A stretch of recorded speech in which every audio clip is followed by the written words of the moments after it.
Bem-vindos! Hoje, vamos explorar juntos um ensinamento fundamental do budismo que tem o poder de transformar radicalmente sua existência. Vivemos em um mundo onde nossa atenção é constantemente solicitada, dispersa, fragmentada entre mil preocupações. Nossos pensamentos vagueiam sem parar em direção ao passado que não podemos mudar, em direção ao futuro que não podemos controlar, em direção aos outros cujas ações não dominamos. Esta dispersão mental é a fonte de um sofrimento profundo e persistente. A mensagem que vamos desenvolver juntos é ao mesmo tempo simples e profunda. Concentre-se em si mesmo e deixe ir. Estas poucas palavras contêm uma sabedoria milenar, capaz de libertá-lo das correntes invisíveis que limitam sua felicidade.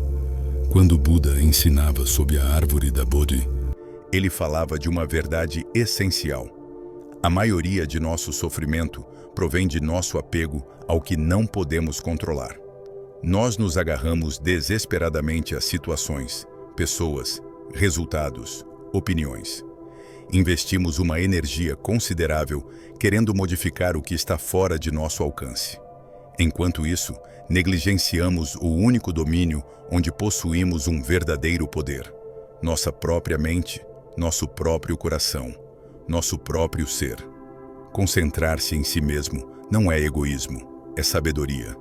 É reconhecer que você é o único instrumento de que dispõe verdadeiramente para criar sua experiência de vida. Todo o resto é ilusão de controle. Permitam-me compartilhar com vocês uma história que ilustra perfeitamente este ensinamento. Havia uma vez um jardineiro que possuía um magnífico jardim. Todos os dias, ele observava com ansiedade o jardim de seu vizinho, comparando constantemente suas próprias plantas às de lá. Passava horas se lamentando sobre o fato de que as rosas de seu vizinho pareciam mais vermelhas, que suas árvores frutíferas produziam mais, que seu gramado parecia mais verde. Toda sua energia era consumida por esta comparação estéril. Enquanto isso, seu próprio jardim, negligenciado e privado de sua atenção, começava a definhar. As ervas daninhas invadiam seus canteiros, suas flores faltavam água, suas plantas sofriam pela falta de cuidados. Um dia, um monge que passava parou e observou a cena. Ele disse ao jardineiro: "Amigo, por que você olha constantemente o jardim de seu vizinho quando o seu reclama sua atenção?" O jardineiro respondeu: "Porque o jardim dele é tão mais bonito que o meu." O monge sorriu com compaixão e respondeu: "E como poderia ser diferente? Ele cultiva seu jardim enquanto você cultiva sua inveja." Esta história contém uma verdade profunda que devemos integrar plenamente. Sua vida é seu jardim. Somente você pode cultivá-lo. Somente você pode regá-lo, cuidar dele, retirar as ervas daninhas.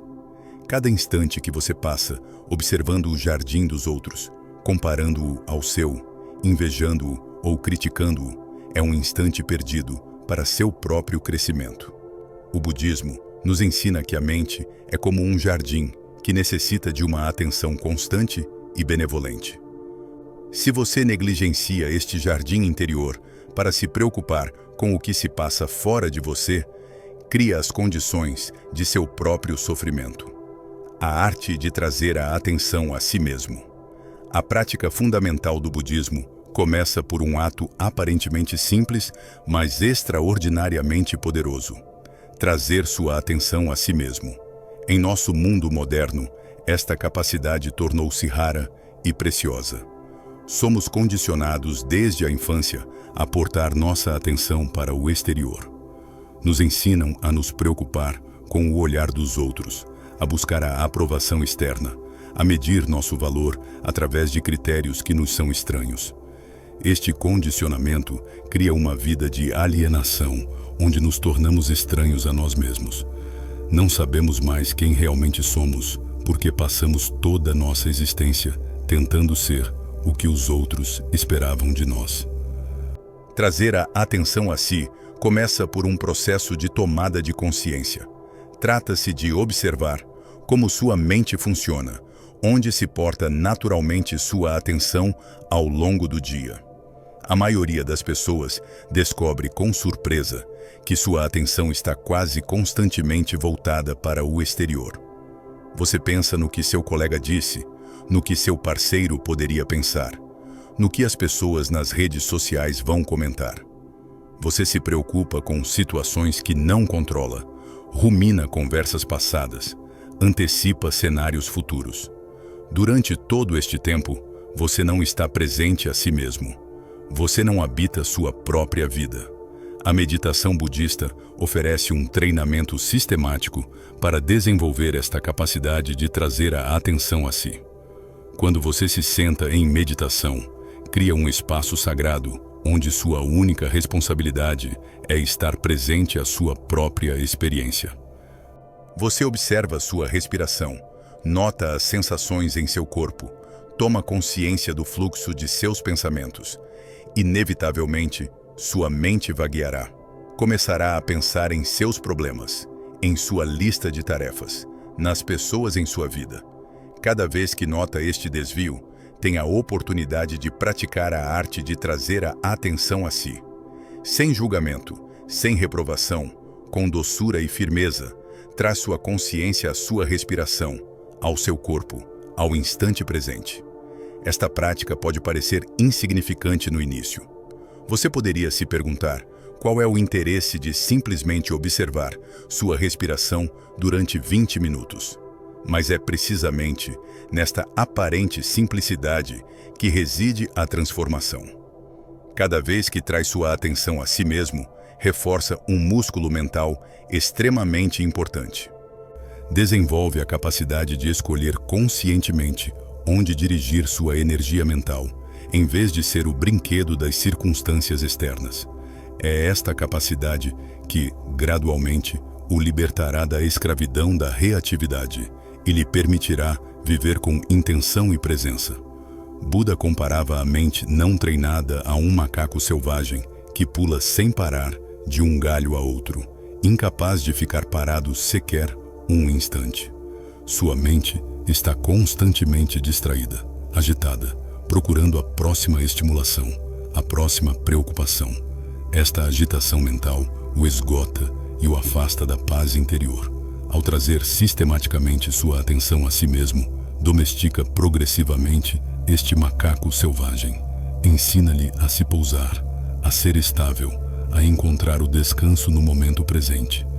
Esta estabilidade mental é o fundamento de toda transformação espiritual autêntica. Existe uma diferença crucial entre se concentrar em si mesmo e estar centrado em si mesmo de maneira egoísta. A concentração em si, no sentido budista, não é uma preocupação narcisista de seus próprios desejos e de sua própria importância. É antes um reconhecimento humilde de que você não pode oferecer nada de valor ao mundo se está você mesmo vazio, fragmentado, disperso. Pense na analogia das máscaras de oxigênio em um avião. As instruções de segurança nos dizem para colocar nossa própria máscara antes de ajudar os outros. Isto não é egoísmo, é bom senso. Se você perder a consciência tentando ajudar alguém primeiro, não poderá ajudar ninguém. Da mesma forma, se negligencia seu próprio desenvolvimento interior para se ocupar constantemente dos outros, acabará esgotado, amargurado, incapaz de oferecer uma presença autêntica a quem quer que seja. Trazer a atenção a si implica também desenvolver uma relação íntima com sua paisagem interior. Aprende a reconhecer seus padrões de pensamento habituais, seus gatilhos emocionais, seus mecanismos de defesa, suas zonas de resistência. Este conhecimento de si não é adquirido através da análise intelectual, mas através da observação direta e contínua. Torna-se uma testemunha pacífica de seu próprio funcionamento interior. Esta posição de testemunha é absolutamente transformadora porque cria uma separação entre você e seus conteúdos mentais. Percebe que não é seus pensamentos, não é suas emoções, não é seus impulsos, Você é a consciência que observa tudo isto. Compreender o que significa verdadeiramente.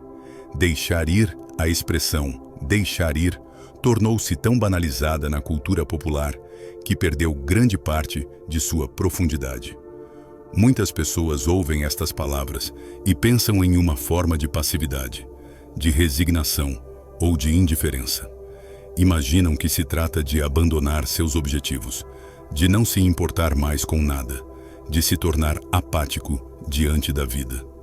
Esta compreensão é totalmente errada e perde a verdadeira sabedoria do deixar ir, tal como ensinado no budismo. Deixar ir não é abandonar seu poder. É, ao contrário, recuperá-lo. É parar de desperdiçar sua energia preciosa no que não pode controlar, a fim de concentrá-la inteiramente no que pode efetivamente influenciar. Para compreender verdadeiramente o que é deixar ir, devemos primeiro examinar seu oposto, o apego. O apego, no contexto budista, designa nossa tendência de nos agarrar mental e emocionalmente a coisas, pessoas, situações, resultados, crenças. Este agarramento cria uma tensão constante em nosso ser. É como se caminhasse o dia todo com os punhos cerrados. Esta contração permanente o esgota e o faz sofrer. O apego nasce da ilusão de que podemos controlar a realidade, de que se nos agarrarmos suficientemente forte, poderemos impedir a mudança inevitável de se produzir. Nos apegamos à nossa juventude enquanto o envelhecimento é inevitável. Nos apegamos a situações confortáveis enquanto tudo na vida é impermanente. Nos apegamos a pessoas enquanto cada encontro contém em si mesmo a semente da separação. O deixar ir é o processo pelo qual afrouxamos conscientemente este domínio. É abrir as mãos, relaxar os punhos, permitir que a vida circule livremente. Quando deixa ir o que não pode controlar, não renuncia a agir, renuncia ao sofrimento desnecessário causado pela resistência ao que é. Imagine que segura um pedaço de carvão ardente em sua mão. Quanto mais o aperta forte, mais se queima. Deixar ir é simplesmente abrir a mão e deixar cair o carvão. Isto não é fraqueza, é inteligência. É reconhecer que há coisas na vida que deve simplesmente aceitar em vez de combater. Permitam-me compartilhar uma história que ilustra magnificamente esta distinção. Um mestre zen e seu discípulo caminhavam ao longo de um rio em cheia. Chegaram a um lugar onde uma jovem mulher parecia aterrorizada com a ideia de atravessar a corrente perigosa.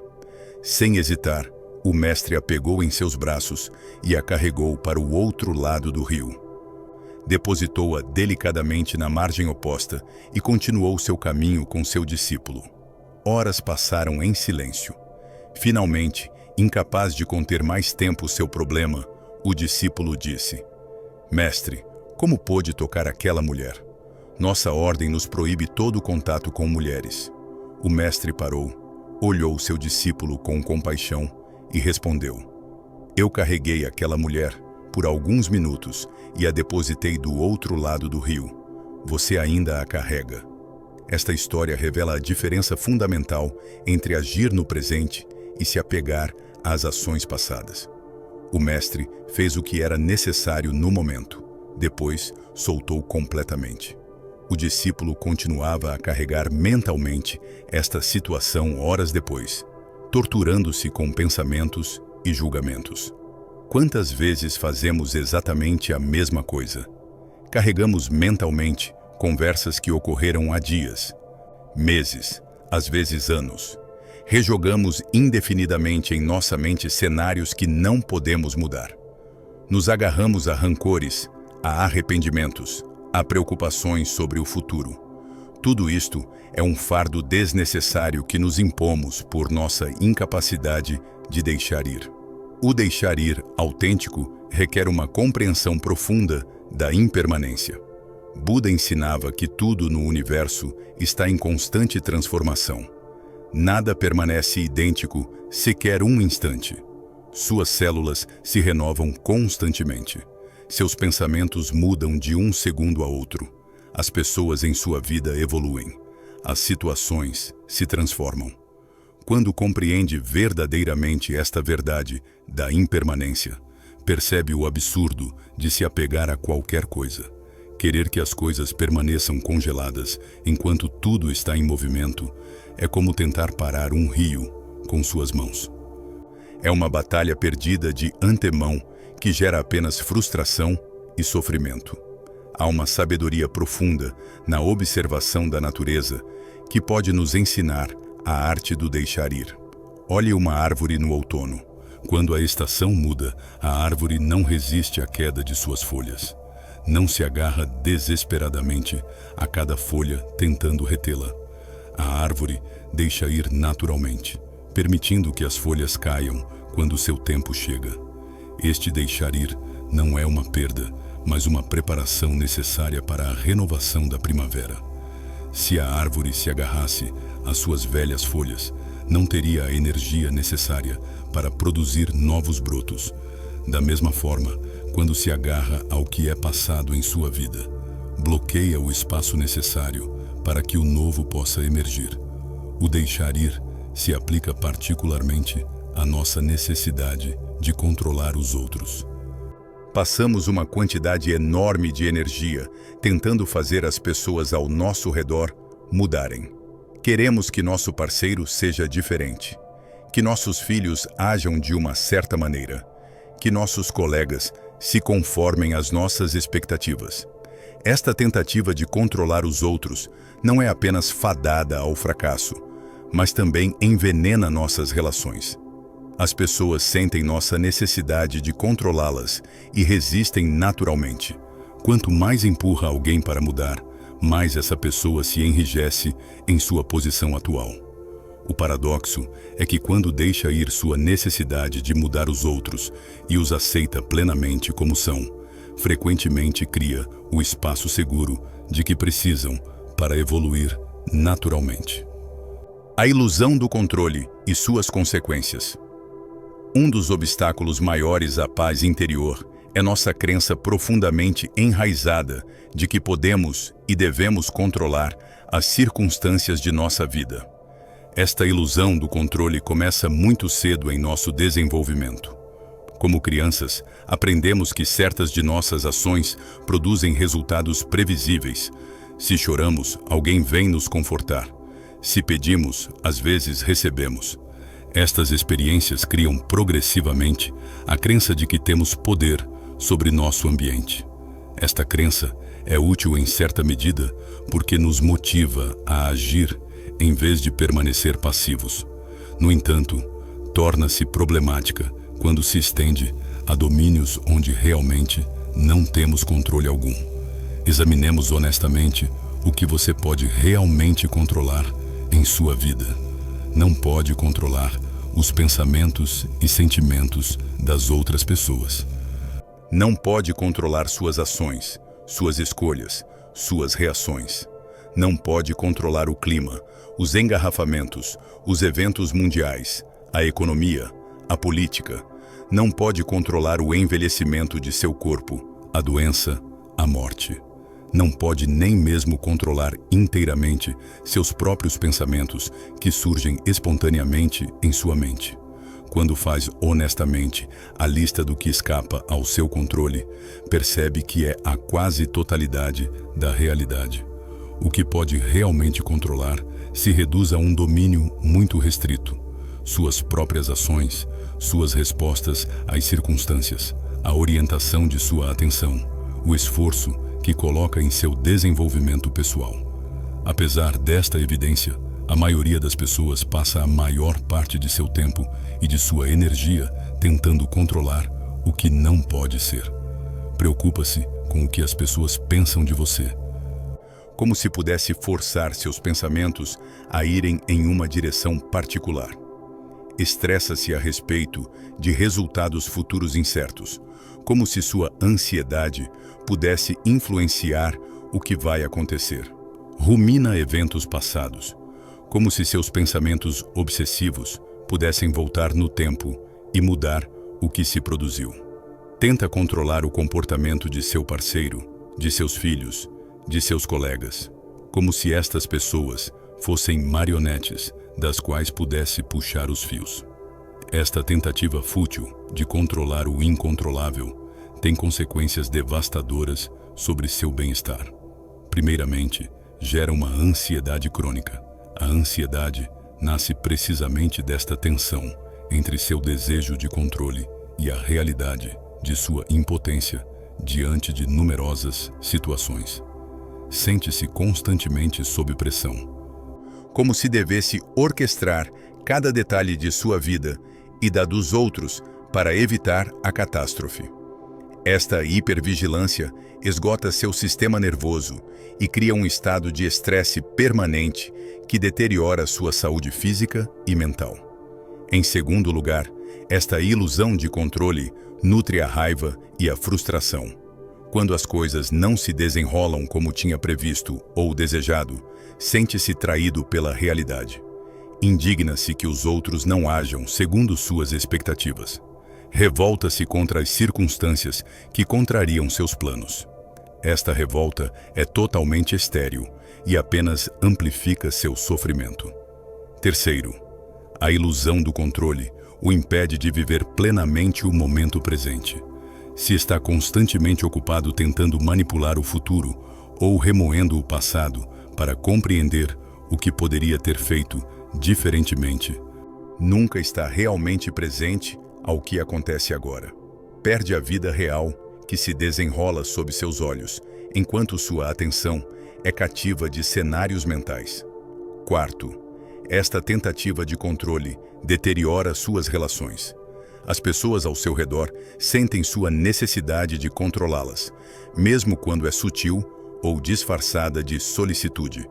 Ninguém gosta de se sentir manipulado ou ser tratado como um objeto que pode ser moldado à vontade.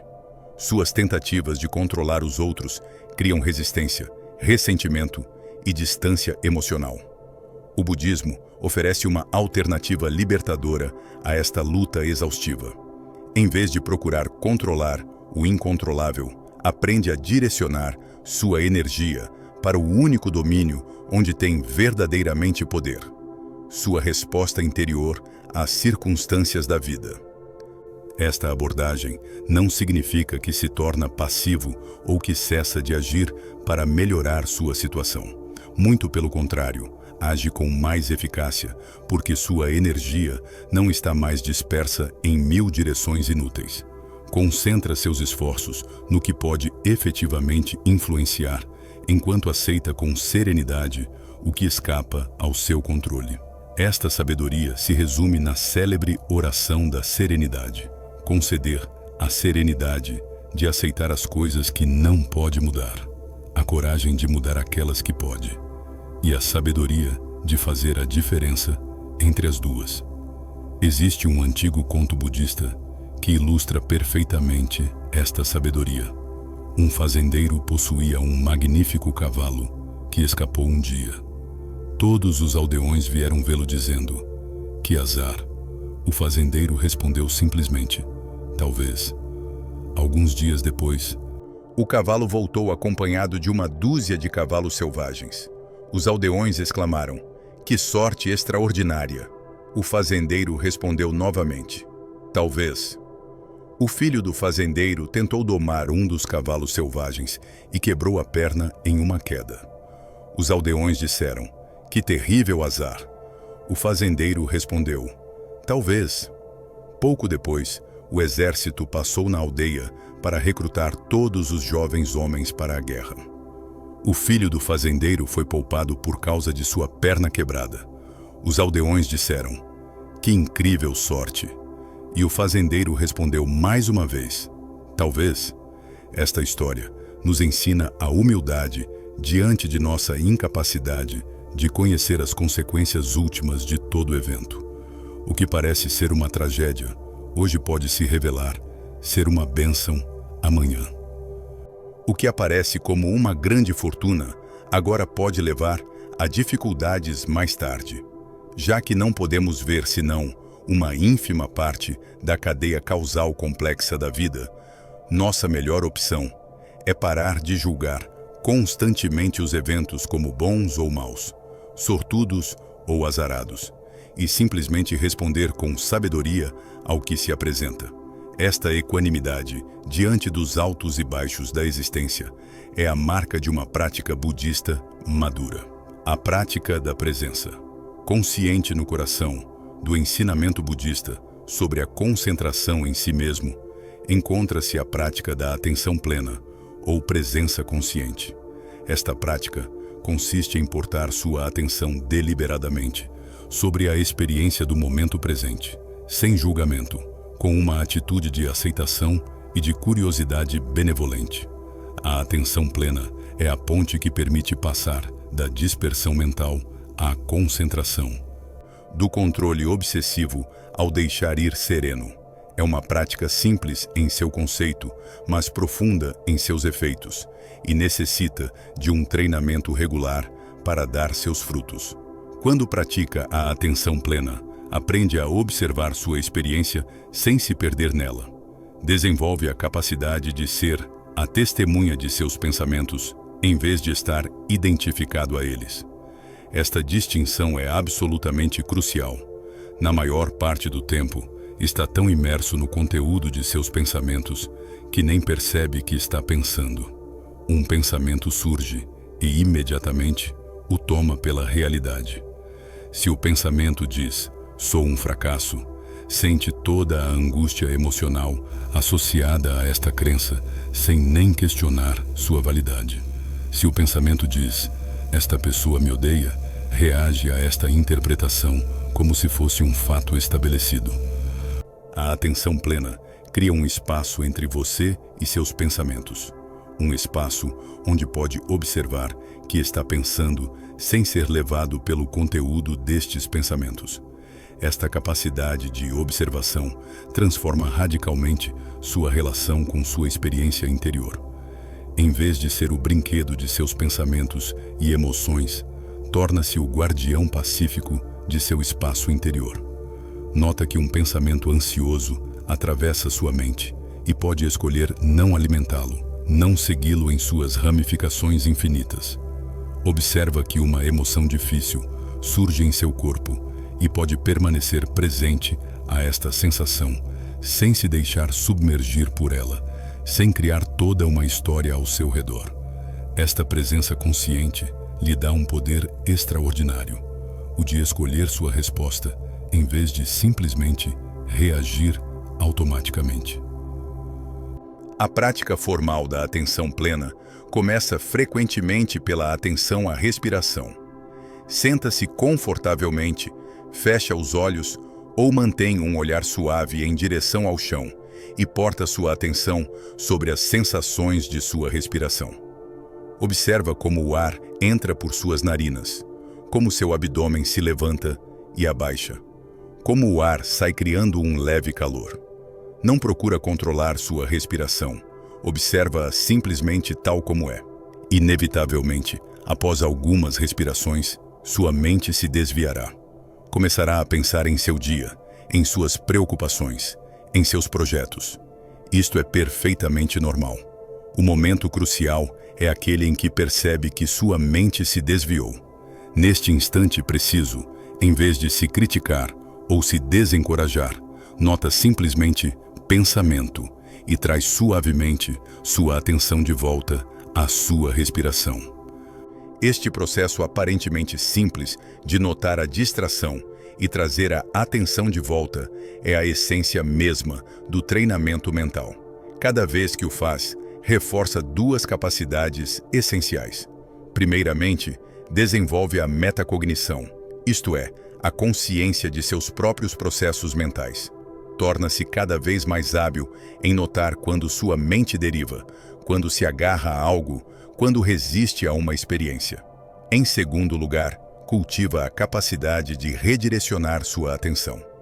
Sua atenção torna-se como um músculo que treina. No início, está fraca e sua mente vagabunda constantemente. Com a prática regular, sua capacidade de manter sua atenção onde escolhe se fortalece consideravelmente. A atenção plena não se limita à prática formal de meditação. O objetivo último é trazer esta qualidade de presença consciente em todas as atividades de sua vida cotidiana. Pode praticar a atenção plena ao comer, portando toda a sua atenção sobre os sabores, as texturas, as sensações de cada pedaço, em vez de comer mecanicamente diante de uma tela. Pode praticar a atenção plena ao caminhar, sentindo plenamente o contato de seus pés com o chão, o movimento de seu corpo no espaço, o ar sobre sua pele. Pode praticar a atenção plena em suas conversas, escutando verdadeiramente a outra pessoa com toda a sua atenção, em vez de preparar mentalmente sua resposta enquanto ela fala. Esta extensão da atenção plena à vida cotidiana transforma progressivamente sua experiência. Começa a viver sua vida em vez de atravessá-la em piloto automático. Os momentos ordinários tornam-se extraordinários quando está plenamente presente. Uma xícara de chá torna-se uma experiência sensorial rica quando porta atenção a ela. Uma caminhada na natureza torna-se uma meditação em movimento quando está consciente de cada passo. Mesmo as tarefas que considerava entediantes ou penosas podem tornar-se oportunidades de prática da presença. A atenção plena revela também algo de profundamente libertador: a natureza transitória de toda experiência. Quando observa atentamente seu mundo interior, nota que nada permanece estático. Uma emoção intensa surge, atinge um pico, depois se esvai naturalmente se não a alimenta com pensamentos repetitivos.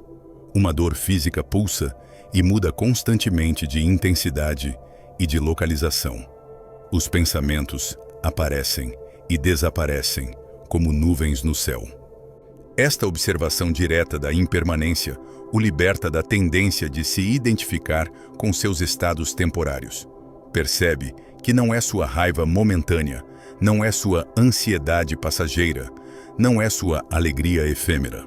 Você é a presença consciente que observa todos estes fenômenos aparecerem e desaparecerem. Existe também uma prática de atenção plena chamada varredura corporal, que pode aprofundar consideravelmente sua conexão com seu corpo. Nesta prática, porta sistematicamente sua atenção sobre diferentes partes de seu corpo, começando geralmente pelos dedos dos pés e subindo progressivamente até o topo da cabeça. Observa simplesmente as sensações presentes em cada zona, sejam elas agradáveis, desagradáveis ou neutras, sem tentar mudá-las. Esta prática ajuda a sair de sua cabeça, onde passa a maior parte de seu tempo, e a habitar plenamente seu corpo. Revela frequentemente tensões e bloqueios dos quais não estava consciente e que se soltam naturalmente simplesmente pelo fato de portar atenção a eles com benevolência. Libertar-se do peso das expectativas. As expectativas são uma das fontes maiores de sofrimento na vida humana. Criamos constantemente cenários em nossa mente sobre a maneira como as coisas deveriam se desenrolar, como as pessoas deveriam se comportar, o que deveríamos obter. Depois, inevitavelmente, a realidade não corresponde exatamente a estes cenários mentais e nos sentimos decepcionados, frustrados, traídos. O problema não é a realidade em si, mas a lacuna entre nossas expectativas e o que se produz realmente. Quanto maior esta lacuna, mais intenso é nosso sofrimento. O budismo nos ensina que podemos consideravelmente reduzir este sofrimento, modificando nossa relação com as expectativas. Comecemos por distinguir as expectativas realistas das expectativas irrealistas. Uma expectativa realista é baseada em fatos, experiências passadas, uma compreensão objetiva da situação. Por exemplo, se planta uma semente e a rega regularmente, é realista esperar que ela germine. Uma expectativa irrealista é baseada em desejos, fantasias, uma compreensão deformada da realidade. Por exemplo, Esperar que todas as pessoas em sua vida ajam exatamente como deseja é totalmente irrealista. Infelizmente, a maioria de nossas expectativas cotidianas cai nesta segunda categoria. Esperamos que nosso parceiro adivinhe nossas necessidades sem que tenhamos que expressá-las. Esperamos que nosso trabalho nos traga uma satisfação constante. Esperamos que a vida seja justa e que nossos esforços sejam sempre recompensados de maneira proporcional. Estas expectativas irrealistas criam uma prisão mental da qual você é, ao mesmo tempo, o guardião e o prisioneiro. Impõe estas expectativas a si mesmo e aos outros. Depois sofre quando não são satisfeitas. A solução não é tornar-se cínico ou renunciar a toda forma de esperança, mas cultivar o que o budismo chama de equanimidade. A equanimidade é um estado de equilíbrio mental, onde permanece aberto às possibilidades, sem se apegar rigidamente a resultados específicos. Faz o melhor, age com intenção e integridade, depois aceita o que emerge com graça, em vez de com resistência. Pense em um agricultor que planta suas sementes na primavera. Prepara cuidadosamente o solo. Escolhe as melhores sementes, rega com diligência, protege suas culturas contra as pragas. Faz tudo o que está em seu poder para favorecer uma boa colheita. No entanto, sabe que não controla o clima. Não controla todos os fatores que influenciarão o resultado final.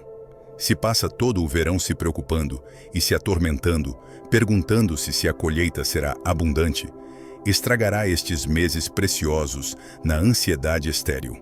Se apega rigidamente sua felicidade à obtenção de uma colheita perfeita, prepara-se para uma potencial decepção. O sábio agricultor faz seu trabalho da melhor maneira que pode, depois deixa ir o resultado.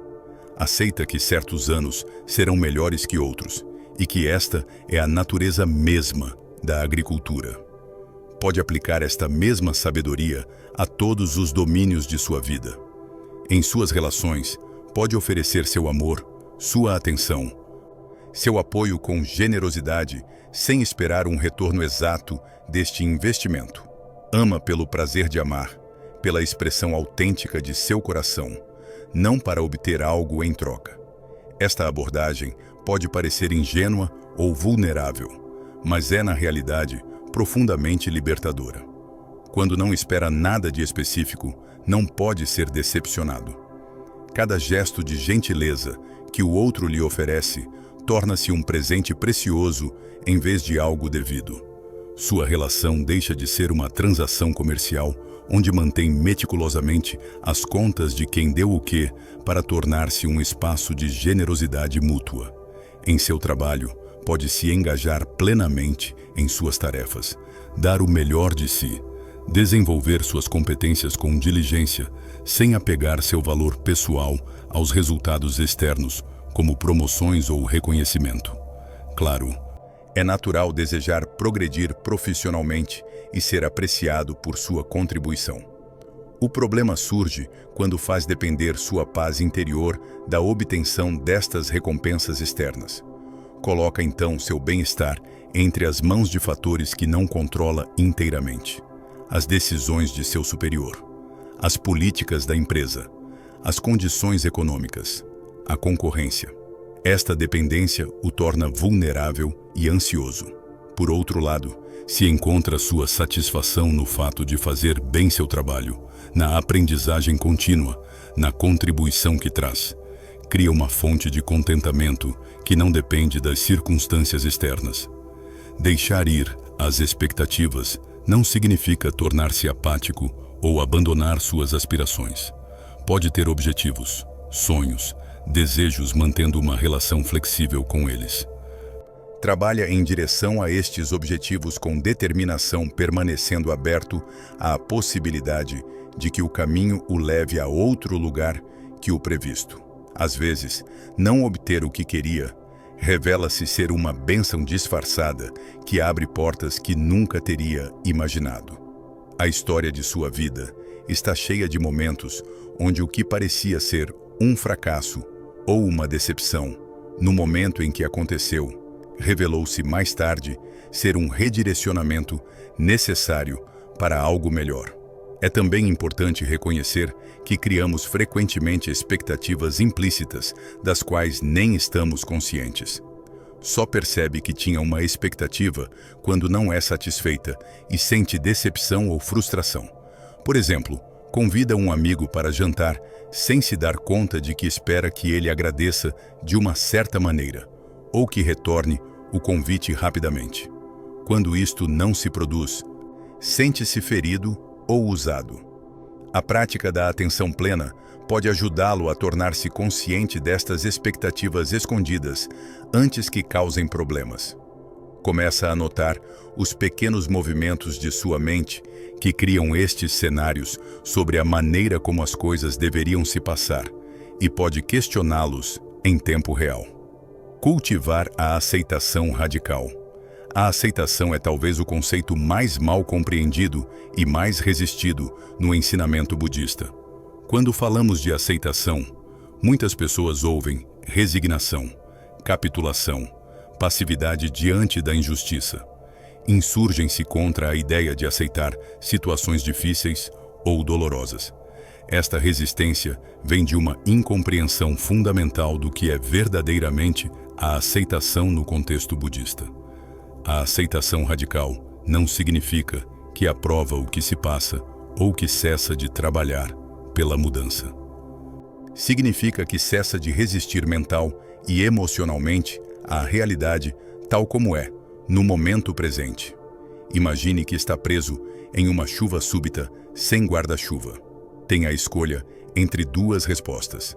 A primeira resposta é permanecer sob a chuva, imprecando interiormente, se amaldiçoando por ter esquecido seu guarda-chuva, se revoltando contra o fato de que chove, remoendo que é injusto e que não merece isto. A segunda resposta é reconhecer simplesmente: está chovendo, estou molhado, isto é desconfortável.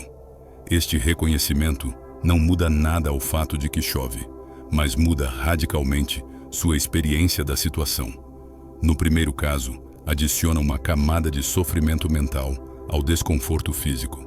No segundo caso, vive simplesmente o desconforto sem adicionar a resistência mental, que o transforma em sofrimento. É esta diferença sutil, mas fundamental, entre o desconforto e o sofrimento que o budismo nos convida a compreender. O desconforto é inevitável na vida. Ficará doente, envelhecerá, perderá entes queridos, enfrentará decepções e fracassos. Estas experiências são intrínsecas à condição humana e nenhuma quantidade de pensamento positivo ou de negação as eliminará. O sofrimento, por outro lado, é opcional. Provém de sua resistência mental ao desconforto, de sua recusa de aceitar o que já está presente. Quando aceita radicalmente uma situação difícil, não a abraça com alegria, mas cessa de combatê-la mentalmente. Esta cessação da luta interior libera uma quantidade enorme de energia que era anteriormente consumida pela resistência. A aceitação radical começa por uma frase simples: é assim que as coisas são neste momento. Esta frase não contém nenhum julgamento, nenhuma resignação, simplesmente o reconhecimento factual da realidade presente. Pode aplicar esta frase a qualquer situação em sua vida. Se está doente, reconhece: meu corpo está doente neste momento. Se vive uma ruptura dolorosa, reconhece: esta relação terminou. Se perdeu seu emprego, reconhece: não tenho mais este trabalho. Este reconhecimento simples do que é, abre um espaço para que possa começar a responder construtivamente à situação, em vez de permanecer preso na negação, na raiva ou na ruminação estéril. É importante compreender que a aceitação é um processo, não um estado permanente que atinge uma vez por todas.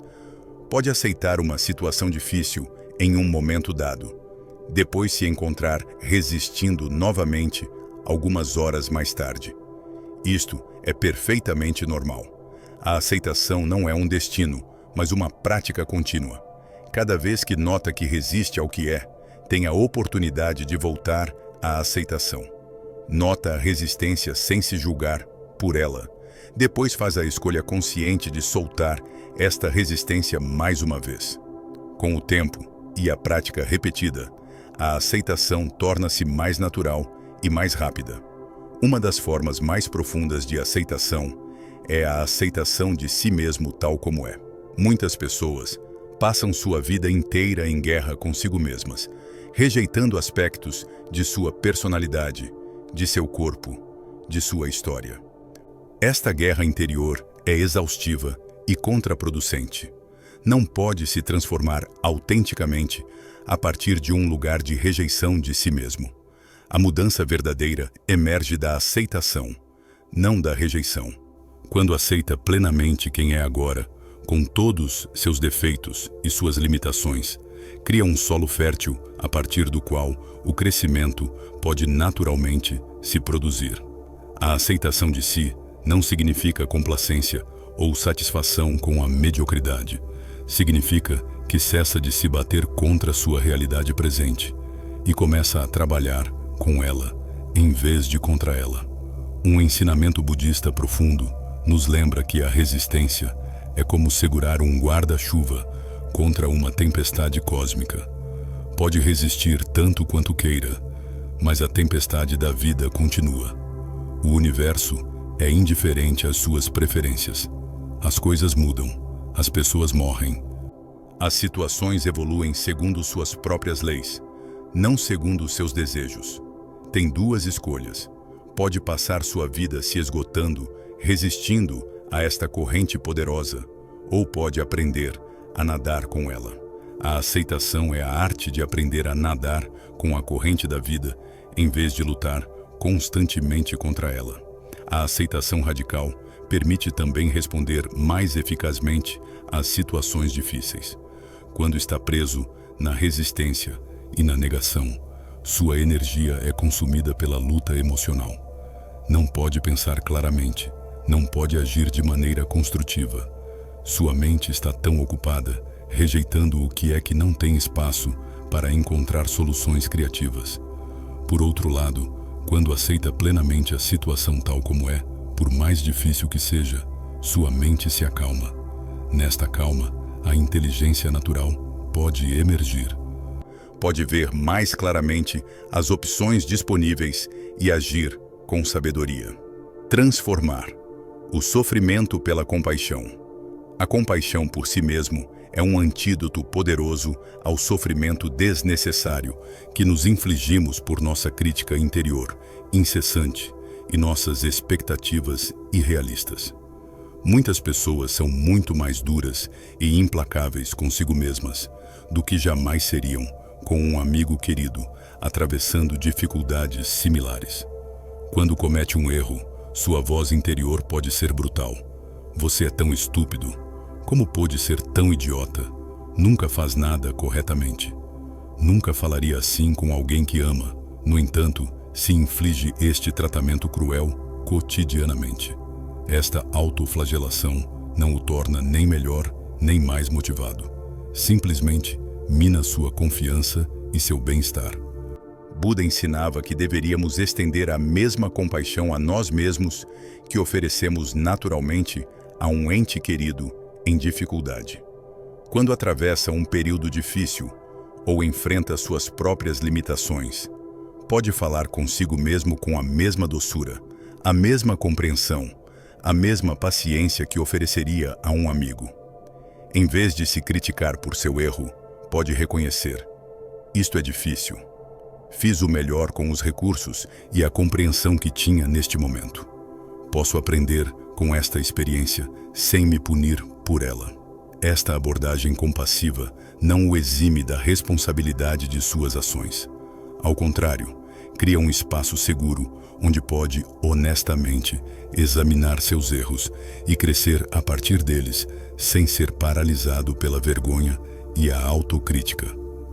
A compaixão por si mesmo tem 3 componentes essenciais, segundo a pesquisa em psicologia budista contemporânea. Primeiramente, a benevolência para consigo mesmo, que consiste em se tratar com calor e compreensão, em vez de com julgamento severo, quando sofre ou se sente inadequado. Em segundo lugar, o reconhecimento da humanidade comum, que significa ver suas experiências de dificuldade e de imperfeição como fazendo parte da experiência humana compartilhada, em vez de como algo que o isola e faz de você alguém especialmente defeituoso. Terceiro, a atenção plena equilibrada, que implica manter uma consciência equilibrada de suas experiências difíceis, sem exagerá-las nem suprimi-las. Quando pratica a compaixão por si mesmo, descobre um paradoxo surpreendente. Sendo mais gentil consigo mesmo, torna-se de fato mais capaz de mudança autêntica. A crítica severa e a culpa criam resistência e defensividade. Ativam seu sistema nervoso simpático, colocando-o em modo combate ou fuga. Neste estado de estresse, sua capacidade de pensar claramente, de aprender com seus erros e de tomar decisões judiciosas é gravemente comprometida. Por outro lado, quando se aproxima com compaixão, cria um sentimento de segurança interior. Seu sistema nervoso pode relaxar. Neste estado calmo e aberto, é muito mais capaz de honestidade, de introspecção e de crescimento verdadeiro. A compaixão por si mesmo estende-se naturalmente em compaixão pelos outros. Quando reconhece e acolhe suas próprias imperfeições com benevolência, torna-se naturalmente mais tolerante e compreensivo diante das imperfeições dos outros. Percebe que todo mundo luta, todo mundo comete erros, todo mundo carrega feridas invisíveis. Este reconhecimento dissolve o julgamento e a separação que caracterizam tantas relações humanas. Começa a ver os comportamentos difíceis dos outros não como ataques pessoais, mas como expressões de seu próprio sofrimento. Esta perspectiva não justifica os comportamentos nocivos, mas permite responder com sabedoria, em vez de com reatividade. Um monge budista compartilhava esta história instrutiva. Um dia, enquanto meditava na floresta, um ladrão se aproximou e lhe pediu agressivamente para dar todas suas posses. O monge não tinha nada além de sua tigela de esmolas e seu manto. Ofereceu-os calmamente ao ladrão. Enquanto o ladrão se afastava, o monge o chamou e disse: "Amigo, quando alguém lhe dá algo, é cortês dizer obrigado."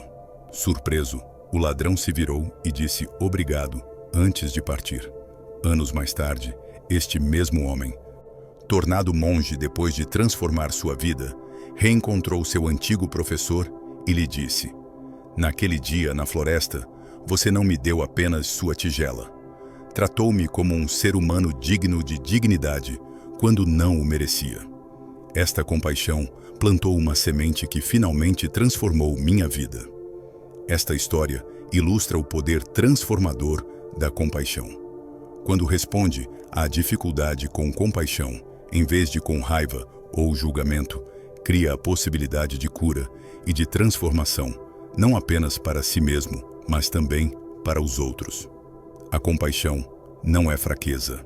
É uma força profunda, enraizada no reconhecimento de nossa interconexão fundamental e de nossa humanidade compartilhada.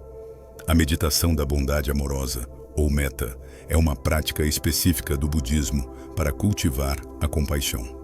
Nesta meditação, começa por dirigir desejos de bem-estar a si mesmo. Que eu seja feliz, que eu tenha boa saúde, que eu esteja em segurança, que eu viva com facilidade. Depois estende progressivamente estes desejos a um ente querido, a uma pessoa neutra, a uma pessoa difícil e, finalmente, a todos os seres. Esta prática pode parecer artificial ou forçada no início, especialmente quando dirige a benevolência a alguém que o feriu. No entanto, com a prática regular, amolece verdadeiramente seu coração e transforma sua relação com os outros e consigo mesmo. A liberdade no desapego. O desapego é um conceito central do budismo, que é frequentemente mal interpretado como uma forma de frieza emocional ou de indiferença. Nada poderia estar mais distante da verdade. O verdadeiro desapego não é a ausência de sentimento ou de conexão, mas a liberdade do apego compulsivo que transforma o amor em possessividade, a preferência em exigência, o desejo em dependência. O desapego permite amar plenamente, se engajar completamente, aproveitar profundamente, mantendo uma liberdade interior que não é comprometida quando as coisas mudam inevitavelmente. Pense na maneira como segura um pássaro em sua mão. Se aperta muito forte, sufoca-o. Se abre completamente a mão com indiferença, ele voa e o perde. O desapego saudável é como segurar o pássaro com uma mão aberta, mas acolhedora. O pássaro pode ficar por escolha e pode também partir quando é seu momento. Aprecie a sua presença enquanto dura sem se agarrar desesperadamente a ele. Esta qualidade de abertura e de não posse cria paradoxalmente as condições para conexões mais profundas e mais autênticas. Em suas relações pessoais, o desapego significa amar as pessoas pelo que realmente são, em vez de pelo que quer que sejam. Significa apreciar sua presença em sua vida, sem fazer depender sua felicidade de sua capacidade de responder a todas suas necessidades. As relações saudáveis repousam sobre a interdependência, não sobre a dependência. Cada pessoa mantém sua integridade e sua completude individual, escolhendo compartilhar sua vida com o outro. Quando está apegado de maneira compulsiva a alguém, cria uma pressão enorme sobre esta relação. Precisa que a outra pessoa se comporte de uma certa maneira para que se sinta bem. Esta dependência sufoca a espontaneidade e a autenticidade na relação. O desapego aplica-se também às suas posses materiais e ao seu status social. Vivemos em uma cultura que nos encoraja constantemente a nos identificar com o que possuímos, com o que realizamos, com o status que atingimos. Esta identificação cria uma fragilidade terrível. Se seu senso de valor pessoal depende de sua casa, de seu carro, de sua posição profissional, então vive em uma ansiedade constante de perder estas coisas. O desapego não significa que deve viver na pobreza ou na austeridade. Pode apreciar o conforto e a beleza sem tornar-se seu escravo. A questão-chave é: você possui suas posses ou elas o possuem? Um teste simples de seu nível de desapego é se perguntar: se perdesse esta coisa amanhã, meu senso fundamental de quem sou seria destruído? Se a resposta é sim, então está apegado de maneira insalubre. Sua identidade nunca deveria depender de fatores externos impermanentes. Seu valor intrínseco, como ser humano, é independente de tudo que possui, realiza ou obtém. O desapego permite reconhecer esta verdade e viver a partir deste lugar de completude interior, em vez de procurar constantemente no exterior o que só pode vir do interior. O desapego inclui também o deixar ir sobre suas opiniões e suas crenças. Muitas pessoas se identificam tão fortemente com suas posições políticas, religiosas ou filosóficas que não podem tolerar nenhum questionamento. Sentem-se pessoalmente atacadas quando alguém expressa um ponto de vista diferente. Esta rigidez mental é uma forma de apego que limita seu crescimento e sua compreensão. O desapego saudável em relação às suas opiniões não significa que não tem convicções, mas que permanece aberto a novas informações e perspectivas. Pode manter firmemente seus valores, reconhecendo que sua compreensão atual é parcial e sujeita à evolução. A sabedoria da ação correta. Concentrar-se em si mesmo e deixar ir não significa se retirar do mundo em uma passividade contemplativa. Ao contrário, esta prática permite agir no mundo com mais eficácia e sabedoria. Quando sua mente está clara e centrada, quando não está mais disperso pelo apego e pela resistência, sua capacidade de agir de maneira apropriada e benéfica aumenta consideravelmente. O budismo fala da ação correta como um dos elementos do nobre caminho óctuplo. A ação correta emerge naturalmente de uma mente que está concentrada em si mesma, no sentido mais profundo. A ação correta tem várias características distintivas. Primeiramente, é apropriada à situação. Não provém de uma reação automática baseada em seus condicionamentos passados ou seus medos, mas de uma resposta consciente que leva em conta todas as dimensões da situação presente. Em segundo lugar, é motivada pela compaixão em vez de pelo egoísmo. Quando age a partir de um lugar de centralização interior, não está mais principalmente preocupado com seu próprio ganho, mas com o que servirá ao bem de todos. Terceiro, a ação correta não está apegada aos resultados. Faz o que lhe parece correto e necessário no momento, sem se agarrar a um resultado específico. Esta última característica é particularmente importante e frequentemente mal compreendida. Como pode agir eficazmente se não está apegado aos resultados? A chave é compreender a diferença entre ter uma intenção clara e estar apegado a um resultado específico. Pode ter a intenção de criar uma mudança positiva, de resolver um problema, de ajudar alguém, reconhecendo que não controla todos os fatores que determinarão o resultado final. Dá o melhor de si, usa toda a sua inteligência e seus recursos. Depois, deixa ir sobre o que acontecerá em seguida. Esta atitude libera uma criatividade e uma energia extraordinárias, porque não está paralisado pelo medo do fracasso. Existe uma história zen célebre que ilustra esta qualidade de ação sem apego. Um samurai veio ver um mestre zen e perguntou: "O que é o paraíso e o que é o inferno?" O mestre olhou-o com desprezo e disse: "Você não passa de um rústico grosseiro. Não tenho tempo a perder com alguém como você." O samurai, furioso, sacou sua espada e preparou-se para matar o mestre. Calmamente, o mestre disse: "Isto é o inferno."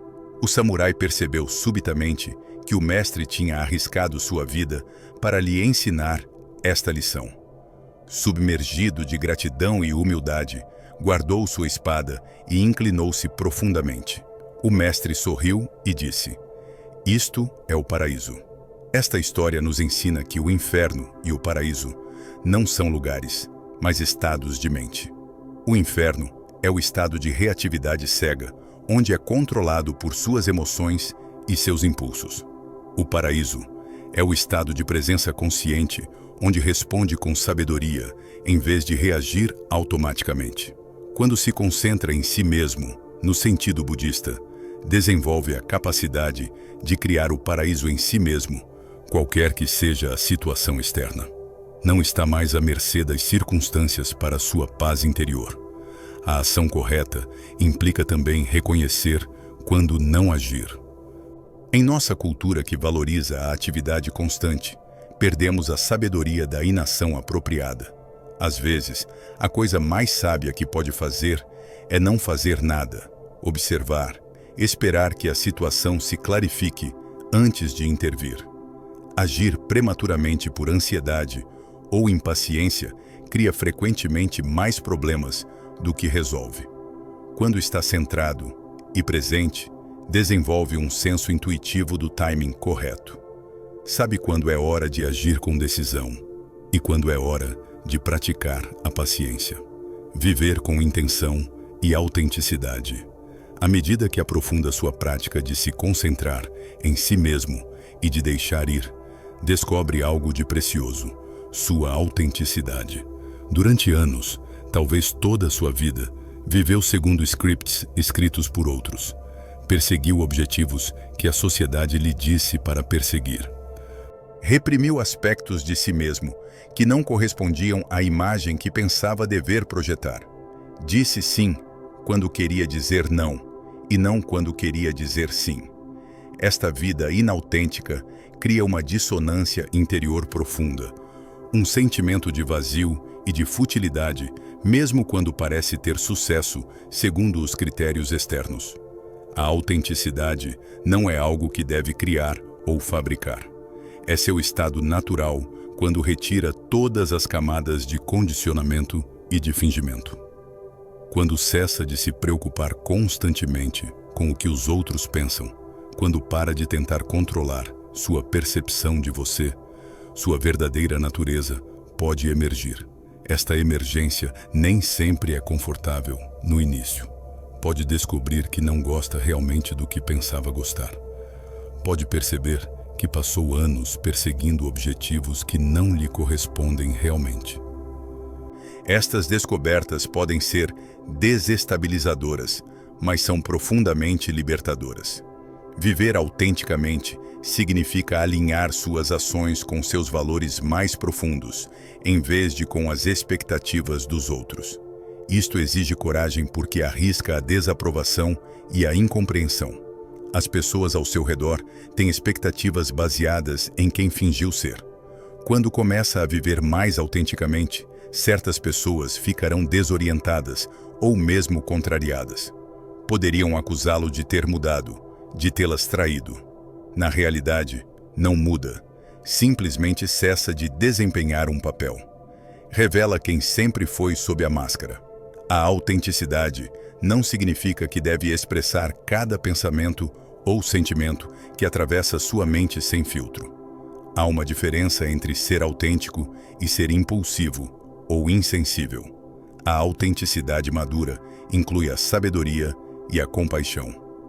É fiel a si mesmo, sendo respeitoso com os outros. Expressa sua verdade de uma maneira que leva em conta o impacto sobre aqueles que o cercam. Esta forma de autenticidade necessita de uma grande consciência de si e uma compreensão nuançada das dinâmicas relacionais. Viver com intenção significa que faz escolhas conscientes em vez de simplesmente reagir às circunstâncias ou seguir a corrente por padrão. Cada dia, pergunta-se: o que é realmente importante para mim? Como quero passar este dia precioso de minha vida? Estas questões podem parecer simples, mas poucas pessoas se as fazem regularmente. A maioria das pessoas acorda e segue automaticamente sua rotina habitual, sem nunca questionar se esta rotina as leva onde realmente querem ir. A intenção consciente transforma sua vida de uma existência passiva em uma criação ativa. Quando combina a intenção consciente com o desapego dos resultados, encontra uma forma de liberdade extraordinária. Sabe o que valoriza, age em alinhamento com estes valores, mas não é devastado quando as coisas não se desenrolam exatamente como previsto. Esta combinação de engajamento e flexibilidade, de direção e de deixar ir, é a marca de uma sabedoria madura. Tem um norte magnético interior que guia suas escolhas, mas permanece aberto aos desvios inesperados da jornada. A integração na vida cotidiana. Todos estes ensinamentos podem parecer belos e inspiradores quando os ouve ou lê, mas a verdadeira questão é: como os integra na complexidade e no caos de sua vida cotidiana? Como mantém esta concentração em si mesmo e este deixar ir quando está preso nos engarrafamentos, quando seu filho faz uma crise, quando seu colega o irrita, quando recebe uma má notícia? A integração é precisamente o que transforma a filosofia em prática viva. A primeira chave da integração é a regularidade da prática formal. Mesmo 10 ou 15 minutos de meditação diária criam um fundamento que sustenta seu equilíbrio ao longo do dia. É como carregar uma bateria. Quando toma o tempo cada manhã para se sentar, respirar, trazer sua atenção a si mesmo, reforça esta capacidade que lhe será útil nos momentos de desafio. Sem esta prática regular, é muito difícil manter sua centralização diante das turbulências da vida. A segunda chave é o uso de lembretes ao longo do dia.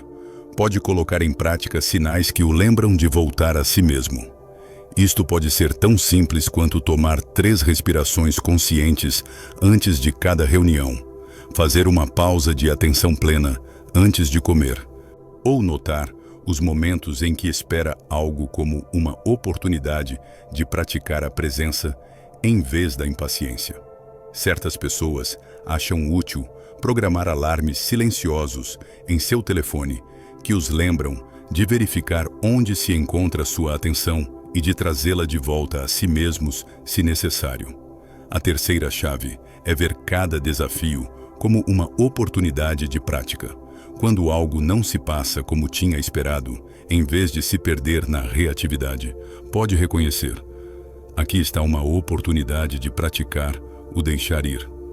Quando alguém o irrita, pode se perguntar: por que deixo o comportamento desta pessoa perturbar minha paz? Posso trazer minha atenção à minha própria resposta, em vez de tentar mudar esta pessoa. Esta abordagem transforma as irritações cotidianas em professores preciosos. É também importante ser paciente e compassivo consigo mesmo neste processo de integração. Vai esquecer estes ensinamentos centenas de vezes. Vai se encontrar completamente preso no drama, disperso, apegado, resistindo. Isto é normal e inevitável. A prática não é nunca se desviar, mas notar mais rapidamente quando se desviou e voltar com doçura ao seu centro. Cada retorno reforça o caminho.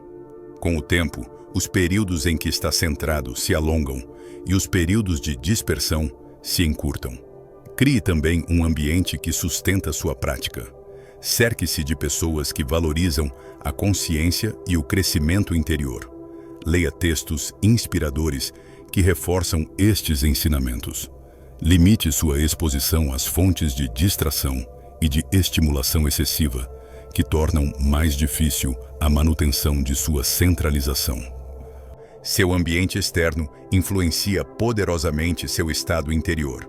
Criando conscientemente um ambiente nutritivo, facilita sua prática.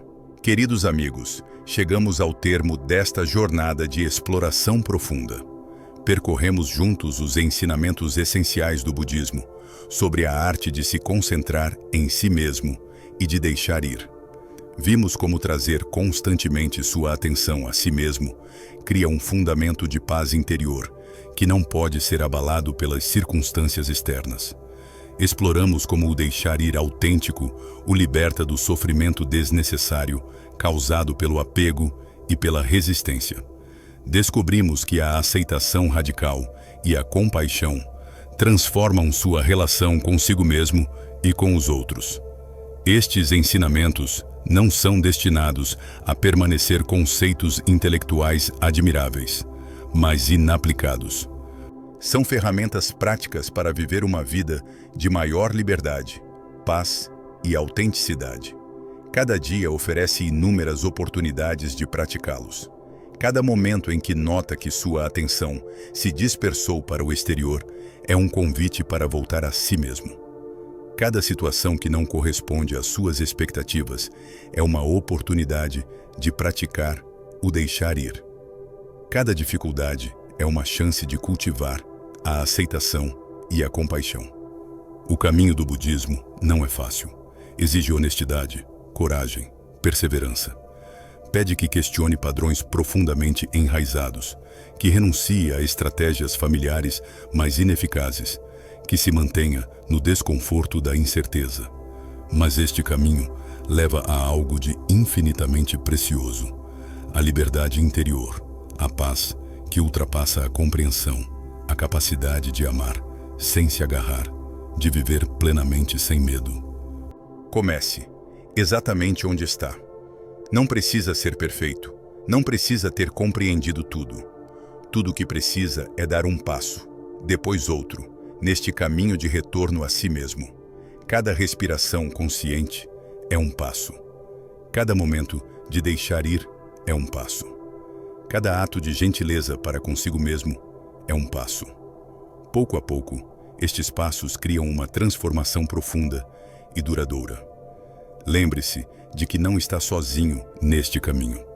Inúmeras pessoas através dos séculos caminharam antes de você, descobrindo as mesmas verdades, enfrentando os mesmos desafios. Sua sabedoria coletiva está disponível para sustentá-lo, e cada vez que pratica, contribui para esta sabedoria coletiva, torna o caminho um pouco mais claro para aqueles que virão depois de você.